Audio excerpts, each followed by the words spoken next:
Assalamualaikum warahmatullahi wabarakatuh. Selamat sore Bu Tiwi dan teman-teman semua. Di video ini, kami dari kelompok 8 akan mempresentasikan tentang materi kami, yaitu hubungan antara pemerintahan pusat dan pemerintahan daerah. Hubungan pemerintah pusat dan daerah.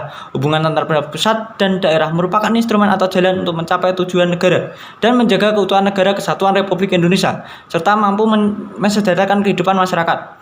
Untuk dapat mencapai hal tersebut, dibutuhkan jalinan yang sinergis dan harmonis antara pemerintah pusat dan pemerintah daerah. Dalam prakteknya, hubungan antara pemerintah pusat dengan daerah tidak lepas dari ketegangan dan konflik. Di sini masih muncul berbagai masalah tentang penyelenggaraan pemerintah daerah. Permasalahan tersebut ditandai dengan berbagai problematika otonomi dan hubungan kerja, kelembagaan antara pusat dengan daerah. Pada akhirnya, memunculkan hubungan disharmonis atau konflik di tingkat daerah. Untuk menghindari permasalahan tersebut, maka perlu adanya kesamaan persepsi antara pemerintah pusat dan daerah tentang hubungan kewenangan, keuangan, sumber daya manusia, pembinaan, dan pengawasan. Pembagian urusan pemerintah pusat dan daerah dibagi berdasarkan apa yang disebut desentralisasi melalui hak otonomi daerah. Desentralisasi menurut UU nomor 23 tahun 2014 tentang pemerintahan daerah membagi menjadi 3 urusan yang terdiri dari urusan pemerintah yang absolut, berarti urusan pemerintah sepenuhnya diambil oleh pusat, dan kedua urusan pemerintah konkuren ialah urusan pemerintah pusat provinsi, kabupaten, kota, dan terakhir urusan pemerintah umum menjadi kewenangan presiden sebagai kepala pemerintahan. Urusan pemerintah absolut yaitu dengan adanya kewenangan vertikal atau pelimpahan kepada gubernur dan seterusnya. Lalu urusan pemerintah konkuren dibagi menjadi wajib dan pilihan. Contohnya wajib urusan terdapat di bidang strategis seperti pendidikan, dan pilihan yaitu yang di bidang pendukung seperti pariwisata. Lalu urusan pemerintah umum bersifat moral seperti contohnya presiden melakukan pembinaan persatuan dan kesatuan melalui ideologi Pancasila. Bentuk pemerintahan daerah di Indonesia. Indonesia adalah negara kesatuan dan negara hukum.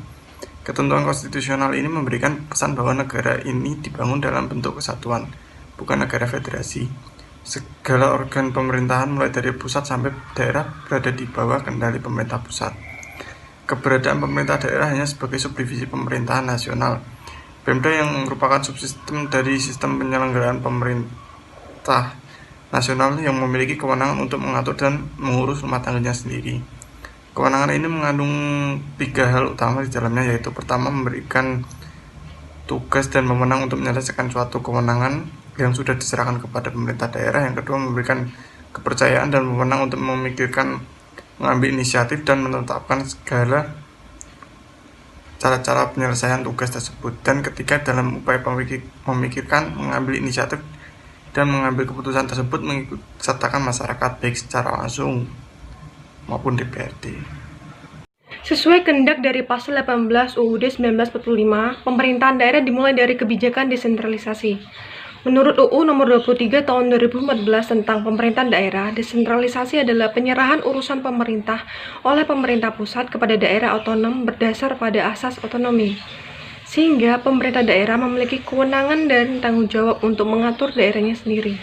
Secara etimologis, otonomi berasal dari bahasa Yunani, autos artinya sendiri dan nomos yang berarti hukum. Sehingga otonomi adalah kewenangan membuat hukum atau peraturan sendiri. Pemerintah sendiri meliputi pengaturan atau perundang-undangan sendiri, pelaksanaan sendiri, serta peradilan dan kepolisian sendiri. Jadi, otonomi daerah memberikan kesempatan bagi daerah untuk mengembangkan daerahnya sesuai dengan kondisi dan aspirasi masyarakat lokal. Dengan adanya otonomi, diharapkan aktivitas daerah dalam menjalankan tugas-tugas pemerintahan dan pembangunan dapat berjalan dengan baik. Telaah Hukum UU Pemda 2014. Secara umum, UU Pemda 2014 terdiri atas 411 pasal. Jika dibandingkan dengan 3 UU sebelumnya, UU ini jauh lebih komprehensif, rinci, dan memiliki terobosan baru dalam penyelenggaraan pemerintahan daerah. Secara umum, hal yang sangat signifikan perubahan terlihat ada 9 perubahan. Dalam konteks ini, difokuskan membahas hubungan kewenangan antara pemerintah pusat dan daerah menurut UU Pemda 2014. Dalam UU Pemda 2014 ini, ada beberapa urusan yang selama ini dikelola oleh kota atau kabupaten seperti pertambangan, pendidikan menengah, dan kehutanan yang sekarang menjadi urusan pemerintah provinsi. Pengambil alihan kewenangan tersebut akan memberi dampak yang tidak menguntungkan bagi pemerintah kota atau kabupaten seperti berkurangnya PAD. Terima kasih. Indikator hubungan pemerintah pusat dan daerah.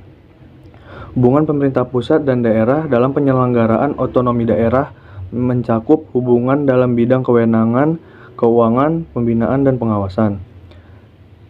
Sementara itu, dengan dianutnya desentralisasi di Indonesia, maka terjadilah hubungan kekuasaan atau kewenangan, hubungan keuangan, dan pengawasan antara pemerintah pusat dan daerah otonom yang merupakan bagian dari negara.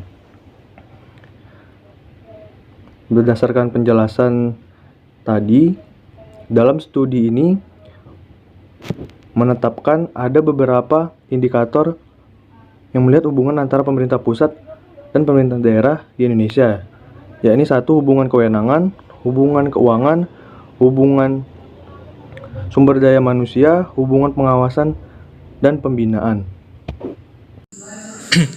Ya, saya akan menjelaskan tentang hubungan keuangan dan hubungan sumber daya manusia antara pemerintah pusat dan pemerintah daerah. Yang pertama, hubungan keuangan. Hubungan keuangan sangat penting dalam kemandirian otonomi daerah. Hubungan keuangan atau wewenang yang diberikan oleh pemerintah pusat kepada pemerintah daerah meliputi 1. Pemberian sumber pendapatan berupa pajak daerah dan juga retribusi. 2. Pemberian dana bersumber dari perimbangan keuangan antara pemerintah pusat dan pemerintah daerah. Yang ketiga, pemberian dan otonomi khusus sesuai undang-undang. Yang keempat, pemberian pinjaman dan ataupun hibah dari pihak lain. Berikutnya, hubungan SDM antara pemerintah pusat dan pemerintah daerah. Sumber daya manusia yang berkaitan dengan kepegawaian daerah disebut dengan ASN. ASN berfungsi sebagai pelaksana kebijakan publik. Penggajian dan tunjangan PNS yang bekerja di pemerintah pusat dibebankan pada APBN, sedangkan PNS yang bekerja di daerah dibebankan kepada APBD. Sekian, terima kasih. Di sini saya akan membahas tentang pengawasan dan pembinaan dalam konteks hubungan pemerintah pusat dan daerah. Pengawasan dan pembinaan hubungan pemerintah pusat dan daerah merupakan bagian yang tak terpisahkan. Pembinaan dan pengawasan merupakan bentuk usaha dan proses yang dilakukan oleh pemerintah pusat secara terencana, teratur, dan terarah untuk meningkatkan keberhasilan penyelenggaraan otonomi sehingga sesuai dengan tuntunan dan perkembangan masyarakat secara berkelanjutan.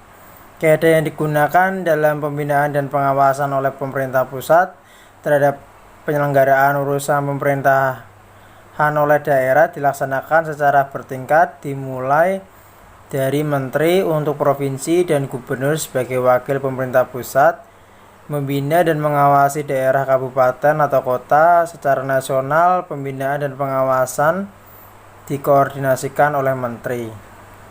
Pada pembahasan selanjutnya saya akan membahas sedikit mengenai permasalahan hubungan pusat dan daerah dalam kasus dugaan suap terkait usulan dana perimbangan keuangan daerah pada rancangan APBN perubahan tahun anggaran 2018. Pembahasan usulan dana perimbangan pada dasarnya melibatkan proses interaksi antara instansi terkait di pemerintah pusat maupun daerah. Hal itu yang terus didalami oleh KPK. KPK tak penutup kemungkinan mengembangkan perkara ini lebih jauh. Hal itu menanggapi keterangan tersangka anggota Komisi DPR Amin Santono terkait penerimaan uang sebesar 2,6 miliar rupiah untuk memuluskan usulan anggaran dalam persidangan dengan terdakwa Ahmad Gias.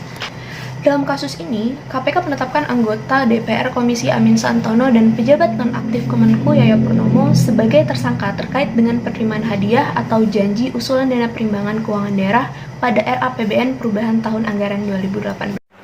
Dari materi yang telah disampaikan, dapat kita simpulkan bahwa hubungan pemerintah pusat dan daerah di Indonesia menjadi instrumen penting dalam mewujudkan kesejahteraan masyarakat. Tercapainya tujuan pembangunan yang efektif dan efisien diperlukan hubungan yang serasi dan harmonis antara pemerintahan pusat dan daerah yang dikembangkan atas dasar kepentingan strategis nasional dan keutuhan negara kesatuan Republik Indonesia. Sekian presentasi dari kelompok 8. Apabila ada salah kata, mohon dimaafkan. Wassalamualaikum warahmatullahi wabarakatuh.